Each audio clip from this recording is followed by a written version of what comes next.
the fact that we're at a point now that social media and marketing on social media has evolved in such a way that there is no longer brand loyalty, in my opinion. Sure. The way I see it is that the brands that are building community around the products that they are delivering to the consumers are the ones that are thriving. Hey everybody, thanks for checking out Be Original with Isley Creative, where we take a behind-the-scenes look at the world of effective marketing. Thanks for tuning in, and we hope you enjoy. What's up, everybody? Welcome back to the Be Original podcast. My name is OJ. And I'm Christian. And we're excited for today, our very, very special guest. He's from New York City. He is a master photographer, cousin to our very own Christian. Mm-hmm. You'll see the resemblance when you see him. He's grown his Instagram following to 153,000 followers, takes some of the most beautiful pictures I've ever seen. On top of all that, he's a saxophone player, all-around nice guy. Please welcome to the Be Original podcast our very, very special friend, Paul Seibert. Paul, are you there? Here he Hey, guys. There he is. Hey. A few clicks. Thanks for having me, guys. Paul, welcome to the show, Long bro. time. Yeah, thanks for having me. It's been a long time coming for this one, huh? Yeah, seriously. We talked about this last year when we were in New York. I think that's when we hung out with you. Even we talked about having you on, and then we just kind of went in on a unplanned hiatus from the show, and then here we are. So, well, welcome back. Yeah, thanks. Well, I'm really excited to have you on. We've had some really cool conversations about your Instagram and stuff like that, but let's start from the beginning because I think you have a really cool and inspirational story for a lot of guys out there that may have like a side hustle or something like that they really enjoy and love, and haven't really taken that risk yet to jump all in like you did a couple of years ago or a few years ago now. But so let's start from the beginning. Where did it all start? Where did it all start? I guess February 10th, 1976. I was born. No, we don't want to hear that. We don't want to hear about that story. Okay, all right. So photographically speaking, I guess it was around 2008 or 9. 2000. I feel like it was 2008. My wife and I took a trip out to New Mexico, and I had a little Canon Power Shot point and shoot camera with me. I had taken photography when I was a freshman in high school. I really, really enjoyed it, but at that time I was pursuing music. So it was just kind of like, all right, that was fun. I'm gonna keep this train rolling down the tracks as far as the music goes. But I always really had a love for photography. So with this little point and shoot, I'd never been to New Mexico before. All the landscape was new and unique. Being from the East Coast for my entire life, being out in the high desert was something just kind of awe-inspiring and eye-opening. So I just started taking pictures, and I was like, oh, wow, this is pretty cool. And slowly but surely, every time I was going somewhere, I would bring my little, point and shoot in my little, belt pouch and walking around, and it just slowly but surely started to kind of, the seed was planted and it started to take root in me that this was maybe something that I really should be pursuing and spending some time, growing in that, I guess. Because you were working a full-time job at the time. Like you had a career of sorts, right? Yeah. I mean, I was working as a landscaper. I was a full-time landscaper working on a private estate. It was one of these places where it was kind of like the guy that had been there the least amount of time before me when I showed up was something like 7 years. It was like if you got fired from that job, it was because you burned a house down. Yeah. And so, so when I was kind of growing in that while I was doing that job. And finally made the decision I'm going to start this photography business. The guys at the job were like, "What are you doing? Like you're giving up, health insurance and retirement and this and that." And I was just kind of like, "Well, look, spent a lot of time thinking and praying about this step, and I know that I have this talent in me, and this is the type of place where I can blink and I'm going to be 50 years old and still cutting someone's grass, and this talent is going to be withering. Yeah. Just be a hobby." And I never really, I enjoyed the reason why I took landscaping jobs and things like that is because I never really wanted to be a part of any corporate America type of cubicle, indoors, fluorescent light types of things. So I took any job, whether it's, physical labor or whatever, just to be outdoors. I just loved being outside.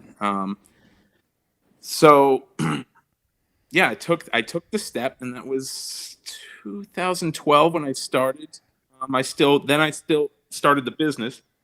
I still worked at the estate part-time for about 2 more years. So really, technically, it's been about 5 years since I've been full-time. And then within that 5 years, I took a year to work at a helicopter company here in New York called Fly9, and I was running their social media department. I was their director of digital content, and so photographer and curating the feeds and things of that nature. So it's been 4 full years since I've taken that full-time leap And you're to doing where we are. while you were you had, up until that point, you had done a lot of Fly9 stuff for them prior to actually being employed by them, right? Because you were doing aerial photography. They would take you up, or you jump on a ride and go up and take some pretty amazing pictures. Thank you. My first flight was from a friend who was doing a magazine article for an aviation magazine, and it was what's called an air-to-air flight, which is 2 helicopters flying side by side over New York. So that was my first foray into, and I've done that maybe twice since in all the years. But it was really, it was incredible. I wasn't really sure how my stomach was going to handle it. Yeah. But it was kind of like one of these moments where, the pilot took off and it was, 90-degree turn, and then he just kind of shot off, and did give myself a little bit of a gut check, and I was okay. So then it was kind of like, then it's to work. So I have tunnel vision at that point. And but it's got to be, it's got to be pretty surreal when you're up there and you're getting that close to some of those buildings and be able to take the picture, like have the vantage point that you do, that not everybody ever gets that experience to have that vantage point. It's got to be pretty surreal when you're up there, though, like being able to take those shots. It really is. It's experiencing New York in a way that up until recently hasn't been afforded to many. Sure. So it's seeing the details of the architecture in a way that when you're down on the streets and these imposing skyscrapers, you're up above them and you're seeing how the light is cascading through, and you're seeing all the details on all of the buildings and the shape of the geography, how the rivers kind of surround the island and funnel into the harbor. It definitely takes your breath away. There's moments in each flight where I'll just kind of take a breath and look around and soak it all in.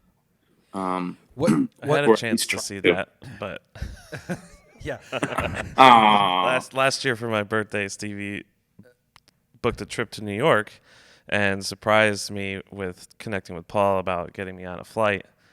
And it ended up being the same day that we flew in. So we flew in, it was a rough flight to New York, then took an hour and a half Uber with this crazy Uber driver. I get there, getting all set up and ready to go, and we get to the helipad, and I just start puking everywhere. Oh, no. Well, And I was like, oh my gosh, this is the worst thing ever. And then I had a I felt migraine. so bad. Oh. That was, and plus because it was like just the most epic sunset too. I don't had too many. I haven't had too many sunsets. I felt so bad because at that point it was like I hadn't yet taken over the department. I was still just kind of a part-time photographer there, and technically my boss at the time looked at me and I looked at him, and like I'm like, oh my gosh, like Christian can't come, and I'm like, I still have to do this. Yeah. sorry, Christian, not him. sorry. I have to leave him and go, and I felt so bad when I came back, and like, yeah, you had a migraine. Yeah, and, he got back and he was like, I'm like, what? It was really good, wasn't it? And he's like, oh my gosh. I love it. Yeah. Well, that's good. That's pretty cool. I wanted to touch on a couple of things. You had this really cool experience. I don't know if it is still, but there was a photo that you took that's in a really impressive building that everybody gets to see. Is that still something that is a real thing for you? I forget where it. The Empire State The Building. Empire State Building. Really Thank you. impressive. Oh, okay, building. yeah. Sorry, I was trying to think of the name of the building that it was in. I couldn't remember it. Yeah, the Empire State Building. That's the one. Yeah. Yeah. No, so every year the Empire State Building has a photo contest that's open nationally to anybody who wants to enter.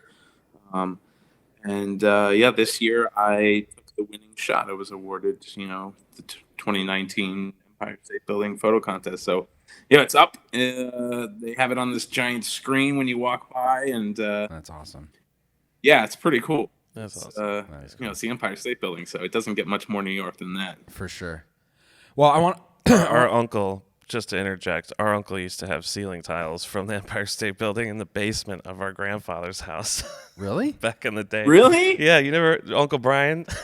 No, I didn't know that. He put That's them up in amazing. the basement. It was like old ceiling tiles they pulled out of the Empire State Building. Oh, that's so and weird. My dad would be like, "That's from the Empire State Building." Like, oh, That's that's kinda- random. That's kind of cool. Wow. He was just went dumpster diving after when they were doing a renovation. In there. Only Uncle Brian. And no, he probably knew somebody. Yeah. He probably knew somebody. It's like that, and the seats from the old, like, either Yankee Stadium or Polo Grounds or something. Yeah. He had seats. Oh, I remember wow. that too. Nice. Yeah. So earlier we were talking a little bit about your following on Instagram. What's been that experience for you, like growing your Instagram channel? Like, I know we've had conversations in the past because you're not only an aerial photographer or even a landscape photographer. You're an all around photographer. I mean, you shot Christian's wedding, so you've done stuff like that. Obviously when you look at your Instagram, it's strictly landscapes from what I can tell, at least as far back as I scrolled through. But talk to me a little bit about how your Instagram started, how you were able to grow it. What's been some of the challenges that you've had in growing it, or what's been some of the cool stuff that you've experienced growing your channel? Yeah, sure.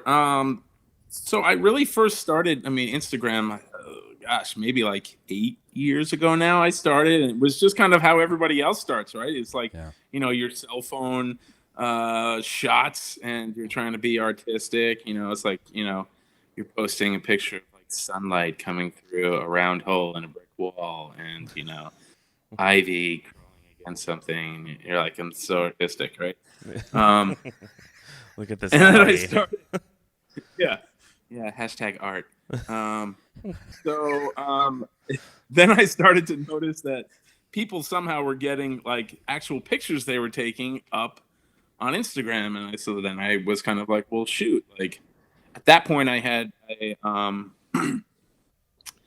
I purchased my first DSLR camera, so I was out there kind of practicing and shooting and having fun and trying to learn as much as I possibly could.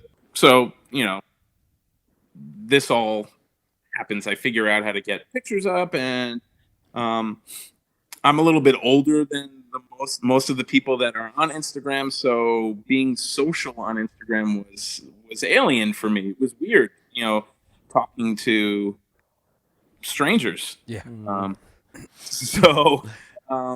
So yeah, so I would comment definitely on images that struck me as something that was, beautiful and amazing.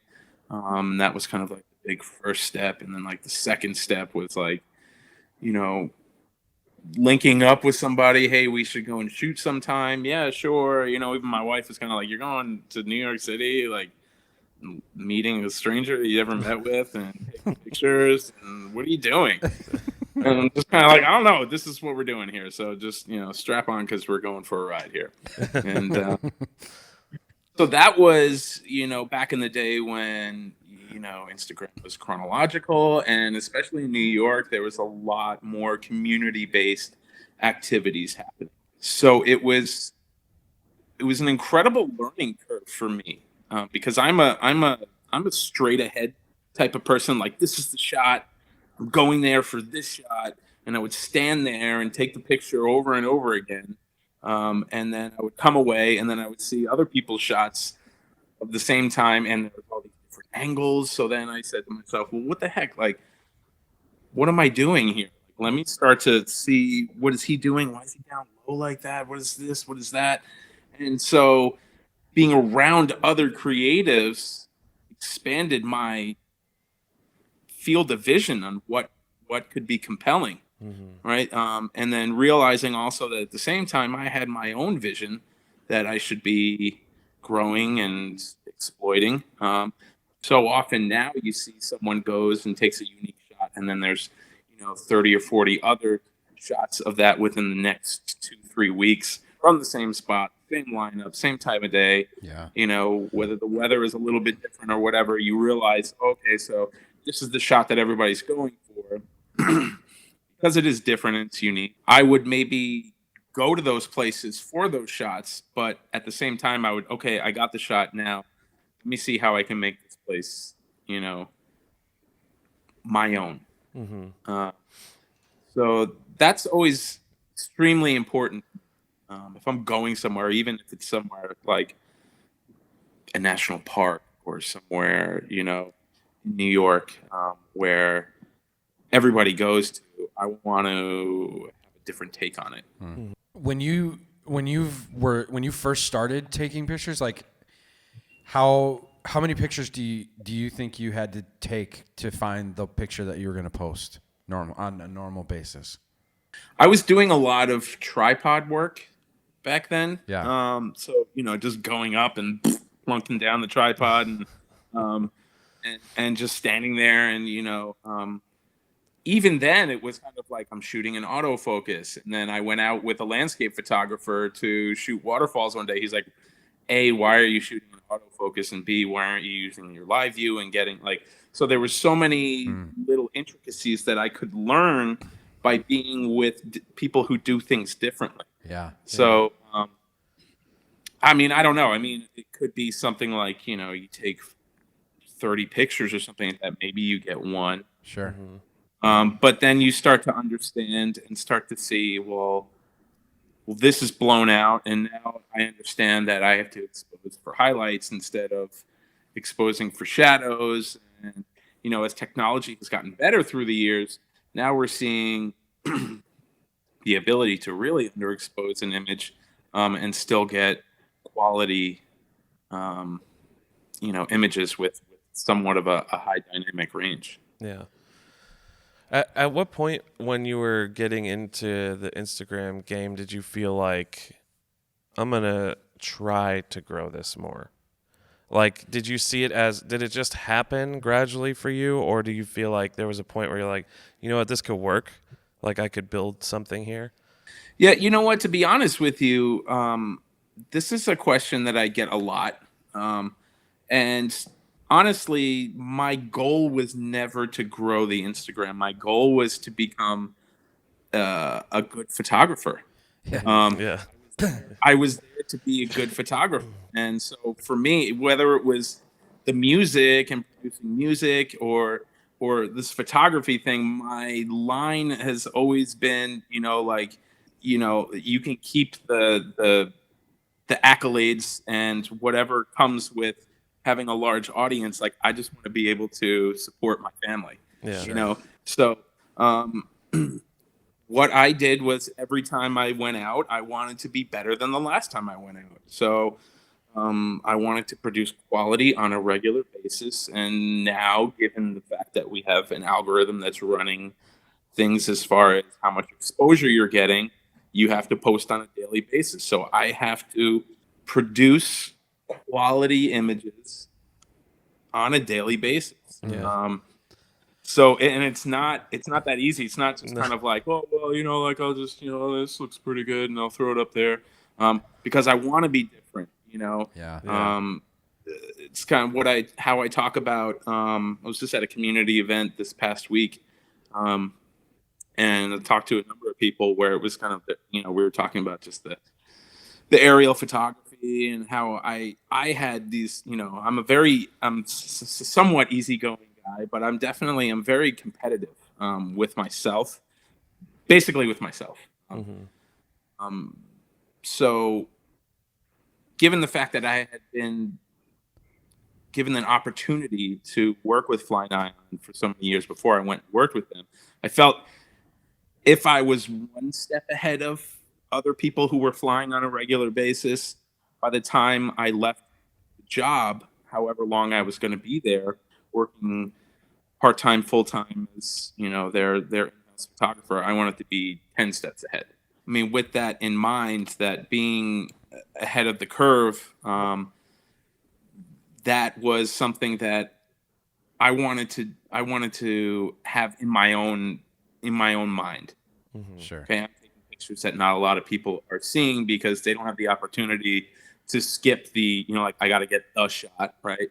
Now I've been afforded an opportunity to dive a little bit deeper into the details of New York from above. So that's when I kind of really started to see growth just on a professional level, and then across Instagram, because I'm posting some images that are a little bit different than the norm. When we were on the call last week and today even, you mentioned community. So I want to talk a little bit about your community.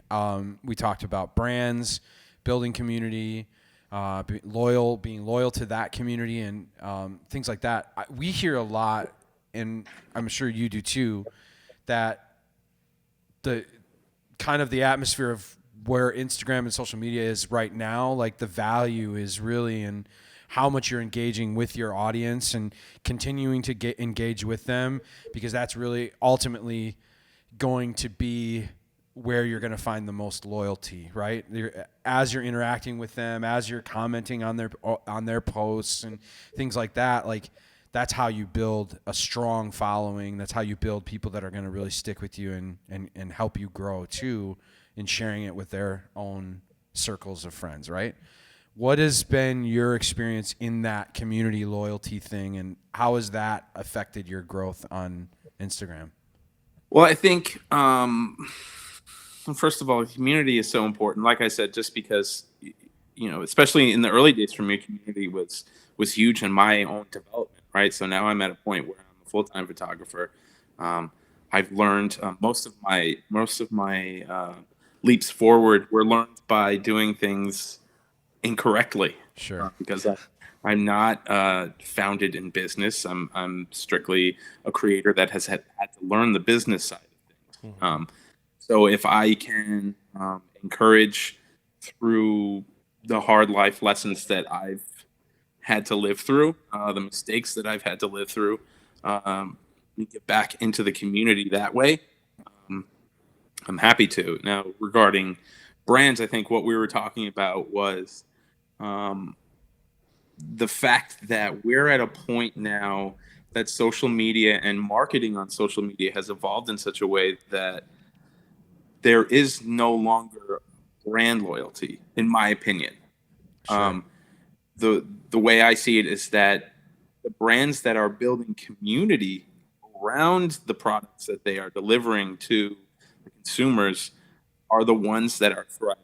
So it goes from brand loyalty to community loyalty, which will then funnel back down into Sure. brand loyalty, Yeah, right? yeah. So That makes sense. if you're this kind of giant pay no attention to the man behind the curtain type of corporation, and you're not engaging in real world situations, that's not going to fly. The desire and the need for transparency and accessibility Yeah. is so important to consumers now that they're saying, I don't care what you're producing. If I don't feel like I'm appreciated, and I'm going to bring my money somewhere else. That's good. So we see these kind of like artisanal and boutique type of businesses that grow from one shops into these kind of, they're getting bigger and bigger by the year. They're maybe at a point where they start to go public. It's because how they grew it was so embedded in the community that they have support throughout their growth, encouragement, and they have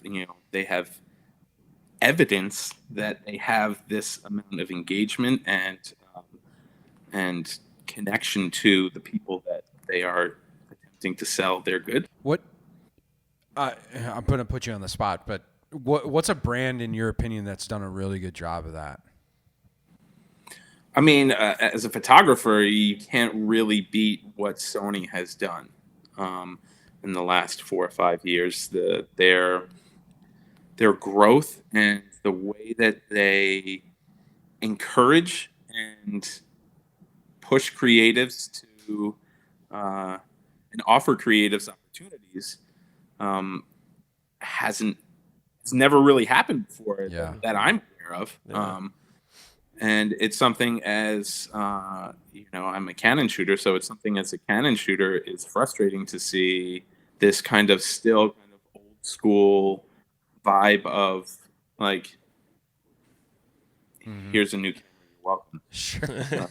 You're welcome. You know? And yeah, and it's just and you want more from that, and I do genuinely think through conversation with some folks at Canada, it seems as though they're trying to find a way to insert themselves into that kind of this popular thought pattern of like, let's get engaged here. Yeah. It's interesting because we just had we had a conversation recently with another guest.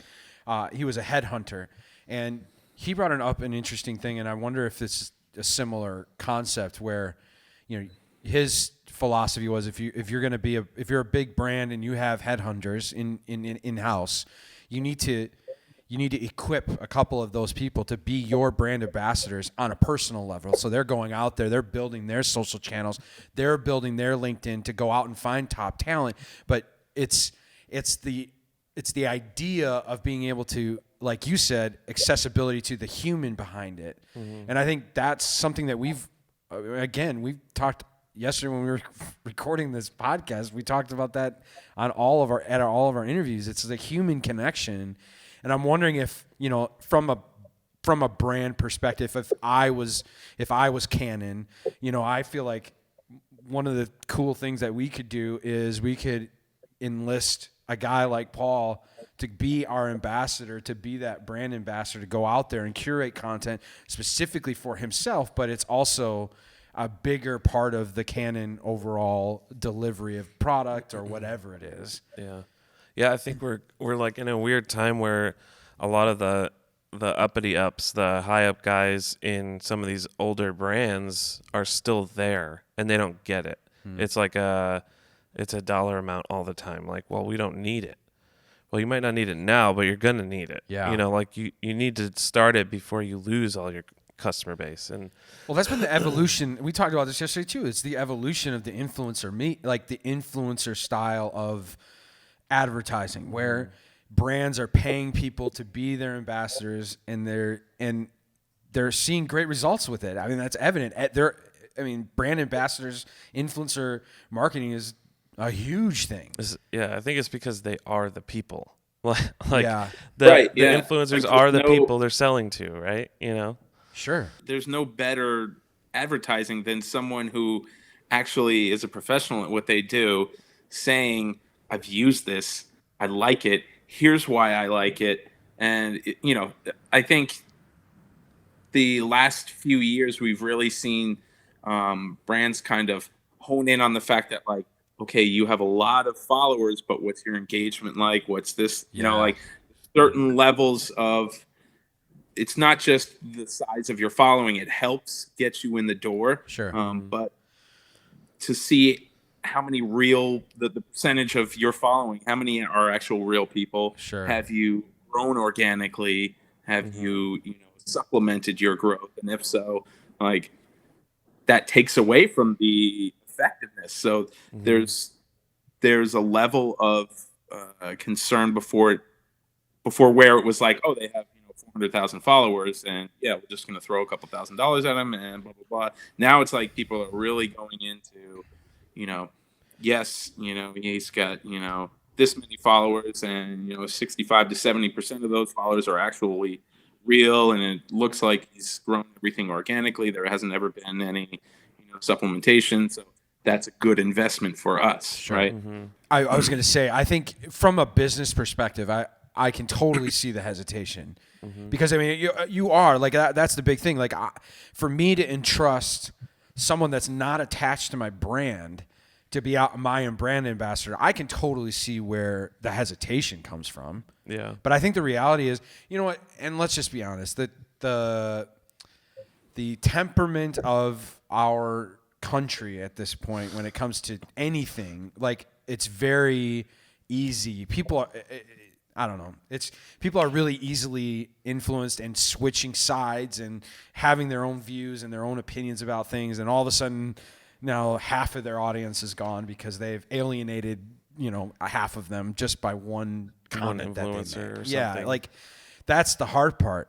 I think that's like the counterbalance of what we're talking about is like, how do we prevent that, as a big brand, but at the same time, how do we still how are we able to do that? Because it's obviously working.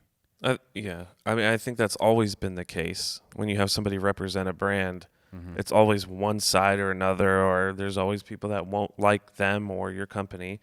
But I think brands are also in a really cool place to be able to recognize and learn how to better their products. Yeah. So it's not just selling, but like, Paul could get a new, the new DSLR body that comes out and be like, this button's in a really weird position. And then enough of these photographers are going, this button's really, why is this button here? Sure. And then the Canon goes, okay, I'm going to move that button. You know what I mean? Like, because they're hearing from the people directly and they have to do something about it because the people have a voice. Right. Yeah, as long as they realize that they have to do something about it. Like Right. Yeah. No, it's interesting. I got I received like a survey because I purchased the EOS R, right? So it has the same kind of menu system as Canon always has, which is great and easy to navigate through. But some of the ergonomics were different. The autofocus, like I'm used to using, the back button, and then you have like the little toggle knobby thing to move your focal point around. That wasn't there. And so like the first time I ever used it, I was in a helicopter and it was at sunrise. So I'm trying to figure out all these things at the same time. And I go to like hit the autofocus and it's not there. It's like, it's down over here somewhere, and it doesn't feel natural to my thumb. And that was something that in the survey they were like, what did you think about this? What did you think about that? Do you want, the toggle nub or whatever the heck it's called? joystick. And so yeah, so I was reading the specs on the new mirrorless that are supposed to be coming out this year. It seems as though they've addressed some of the issues. A large thing was, a single card slot. It's not great. I typically don't shoot on 128 gig cards just because what happens if you lose 126 gigs of something where I can, as an event shooter, I'd rather risk 32 gigs and have two slots and be able to pull things out and do it. That's safe. Okay, cool. Let's move on to the next segment of things. Whereas, there's guys that'll go out and shoot, and they're like, oh yeah, I haven't uploaded my card. And to me, that's alien. I'm what are you doing? Like, why are you not uploading your cards? Get that stuff off of there. You never know when it can go. So yeah, there's market research for them. I think is big, and then which is encouraging Yeah. because I know that they've ever done that before. They've always just kind of been like, well, this is what we're doing, but they're actually starting to listen to the people who have hung around, Sure. right, and push back a little bit against this kind of Sony behemoth that is out there and just seemingly consumed everyone in the creative space. So to go back to community, I'd like to maybe talk about practical. So I'm a guy, I'm a photographer, or I'm just getting started. You don't want to see his photos. But practically, how am I engaged? What does that even mean? Like, how am I engaging with a community? How do I do that, digitally via Instagram and Facebook or whatever else is out there, Twitter? Like, how do I do that practically? I think, well, first of all, digitally, I think the biggest key is going to be consistency, right? Yeah. If you're there and you're commenting and you're being an active participant, even if you're new, if people are paying attention as they should be, seeing the same name every single day pop up on your feed with encouraging words, you're going to go in and click on it and say, like, well, let me see what this guy's doing. And, like either send them a note or, comment back. Yeah. I'm not a big like follow for follow person. I always felt like that was just gross. Yeah. But like if you're a real person, Yeah. then act like a real person. Yeah. And then what happens is, eventually, you can only do so much digitally, right? Which is why these communities for creative are so important. Where they have meetups or they have certain events that are going on. Get out there, like get outside your comfort zone. Yeah. Go and don't just be an outlier at these things where you're kind of skirting around and you're kind of like, hello, hey, how you doing? Like get in there, introduce yourself. This is what I do, blah, blah, blah. Like, or just, if you see somebody doing something that you don't fully understand, Yeah. like we're all there to learn and to grow and to encourage each other in theory. So like, why aren't you In theory. just right? So just push yourself. Yeah. To be there. I feel like the initial, well, maybe not for everybody, but the knee-jerk reaction when you're in situations like that is always competitive.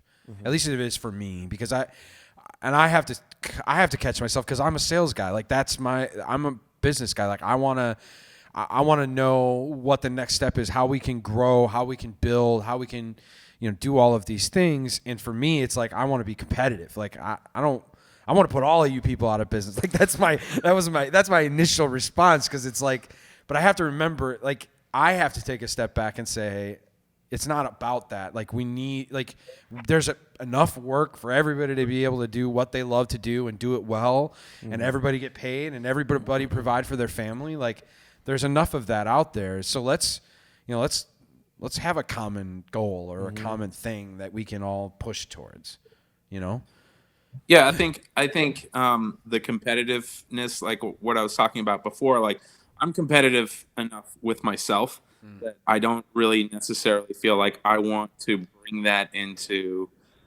devaluing what someone else is doing. Sure. Right. So if then I'm going into these community events that are happening as a way to either learn something myself or to help someone else grow or educate someone else, that only gets the roots a little bit deeper into the community. And that's really what you want. I mean, educating helps so many people. Yeah. Right. And like, that seems like a very simple sentence. And it's kind of like, yes, like the color red is red, right? But educating helps. It helps because it's true. it's yeah. because what we're seeing now, and it's funny that you're saying that, like, yeah, there is enough work out there for everybody, right? Um, but what has happened in this kind of new and digital age is that there are people who really love photography or creating that have full-time jobs, Sure. but they have the equipment and the Google and the YouTubes to be able to learn at an exponential rate Yeah. and produce quality images and content that attract brands.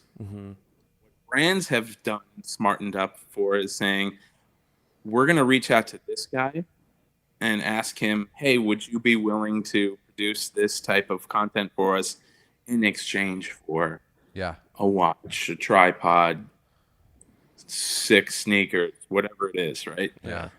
And not get paid. So brands have said, well, why don't we reach out to this guy? Because we reach out to this guy, he's a full-time photographer, and he's saying it's going to cost you $5,000-$10,000 to produce this.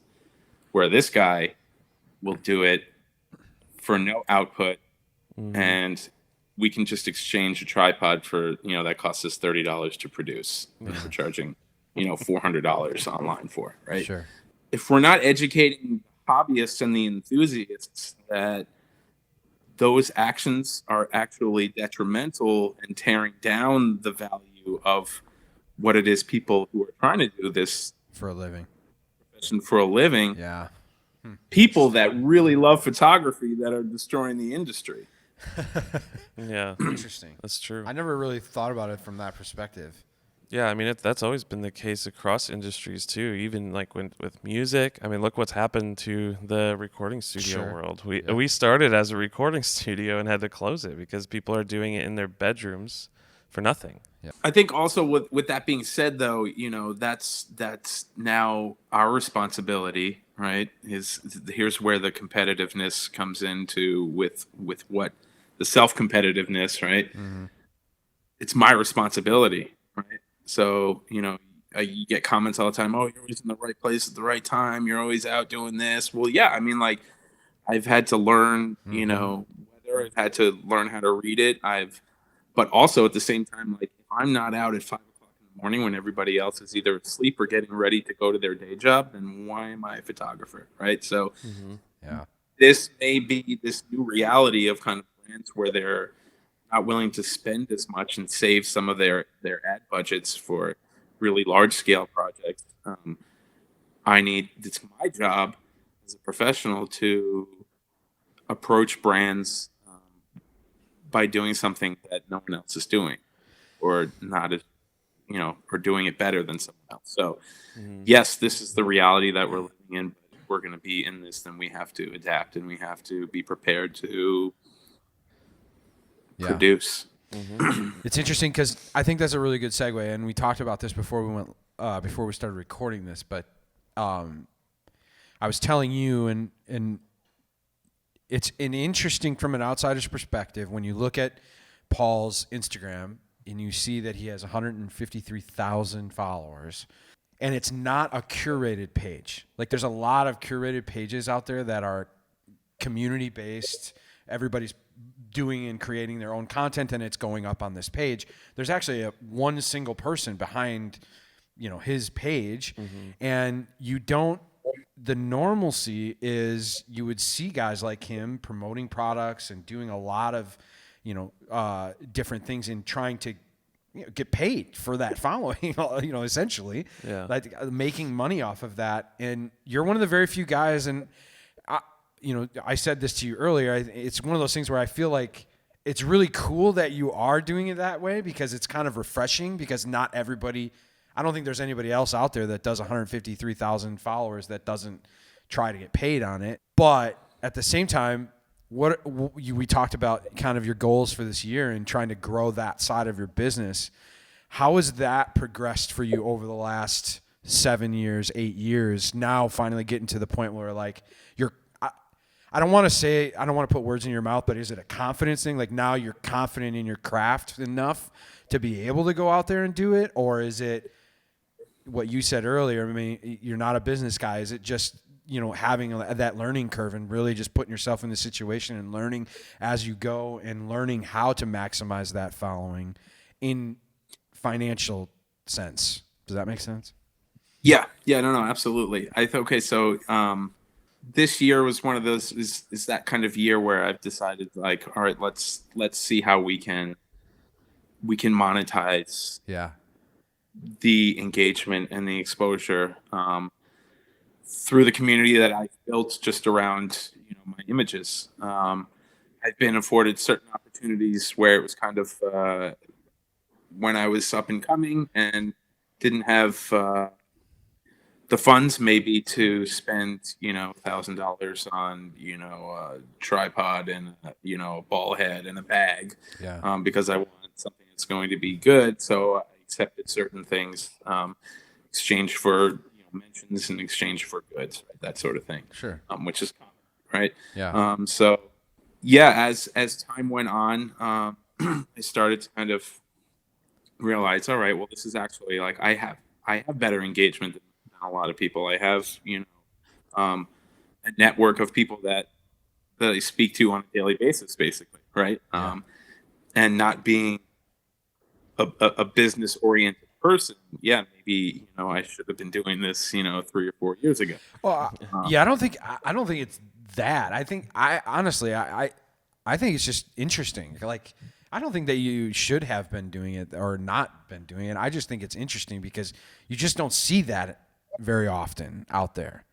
And I think that's kind of, like I said, I think it's both refreshing, but at the same time, because you are a friend and you're connected through family, I'm just like, part of me is like, Paul, let's go, man. Let's get this going. Let's build your stuff. Well, I think that's part of the problem we were talking about is a lot of people do it for that reason. Sure. Where I think, people like Paul and a lot of other photographers and videographers are making content because they care about the content. Yeah. Like they care about the art of it. Yeah. And then you have the other people and I would just say probably younger for the most part that are getting into the game to become an influencer. So you have other photographers that, maybe have traveled the world and they're always in a new place and somebody's dream is to be that, to do that. So their whole goal is to make money off of it, right?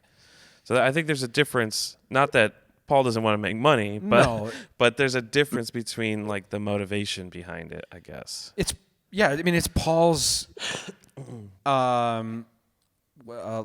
It's Paul's way of showing his work so that he can get work.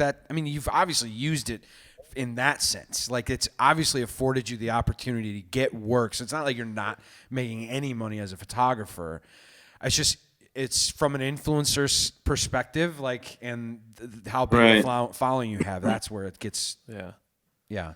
I guess it's probably because I never really considered myself, and still don't consider myself, an influencer, right? Right. Sure. Like it has like a little bit of like a skeezy connotation to it, Sure. at least in my mind. Because when I was coming up, like, even though there was community, if you weren't like one of like the influencers that were there, from ground zero, who saw Instagram and were like, I'm doing this, right? A year or two before I was like, hey, this is something cool, like this is what all the kids are talking about. Let's try this out, right? Yeah. There was a time when I would reach out to these people that were of a certain level or standing and not receive any response whatsoever. Sure. Right. So for me, it was always kind of like, I don't want to be that. If someone reaches out to me, I do my best to respond to them. Sometimes, the messages pile up, and then I'll have a morning where I can respond to as many people as possible. So it's why I never really considered myself. Sure. I consider myself more, a creator, than an influencer. Yeah. So that's probably another reason why a little bit slow in the uptake with monetizing, my feed. So yeah, 2020 is definitely, I want to investigate brands and find out which ones that I feel like I could represent them well, and it makes sense, and I can produce images that are going to be of a certain, of the same amount of quality that I'm used to producing on a daily basis. So yeah. It's a little bit of kind of standoffishness with that whole uh, influencer Yeah. Yeah, I get title it. and that energy that surrounds that word, Yeah, and finding brands that want to collaborate. I've spent time, curating and understanding and learning about how to effectively run social media accounts, right? So I may not necessarily just want to like go out and take a shoot. Maybe I want to be, someone who is more on the inside of things. yeah, Um, and that takes time to kind of understand and figure out, is this the right place for me, right? Yeah. yeah. So Well, I I think think 2020. You talked about 2020 being the year, and I mean, yeah, I think you could kill it. Obviously, I think you're obviously good enough to do it. But hand in hand with that, you also and we we don't have to talk about it too much because I know you said that we don't have a ton of information. It's also a big year for you because you got a really cool opportunity to build a book, which I think is a really awesome opportunity for you because you take amazing pictures. But what's that thank been you. like for you? Obviously that happened last. You said it happened last year, but this is kind of the year where it's starting to actually be formed. You're building it. You're trying to figure out where that book is going to land. All of those things. So obviously, we don't have to go into any of that. But how has the opportunity of being able to do this impacted you? Yeah, it's super humbling. It's extremely exciting. Yeah. But yeah, so I was through contributions to other publications. I became, I got in contact with a publisher, a larger New York publisher here. And so, yeah, signed my first book deal, my first publishing deal to produce my very own solo photo book, um, and which is due out April of next year, 2021. So yeah, it's been a lot of, going through thousands and thousands of pictures and trying to find the ones that are, sending them to the designer. And I'm almost at the point where I pulled all the images that I think are strong, and now we start to kind of weed down from, you know, 700-800 images down to however many images were going to be in the book. And there's duplicates of shots from different times of year, and which one do we like, you know, better and why, and let's Yeah. kind of figure out the flow. And there's definitely been a departure from our first conceptualization of what the book would be to what the publisher and how the publisher feels like they want to market it. So it's playing these kind of both sides of it as someone who wants to have ownership of it, but obviously understanding that there's a business side and how someone's vision for it's weird, right? It's like someone else's vision for your work. Yeah. Right? Interesting. That's not, but okay, Yeah. like you still have to play ball, right? Yeah. And that's totally part of the game. I think that's the hardest part of being a creative in general. No Right. matter where you Yep. go, it's that balance between it being your work and somebody else paying for your work. Yeah. Right. They So become your that's boss. right, exactly. And you're like, oh, okay. Yeah.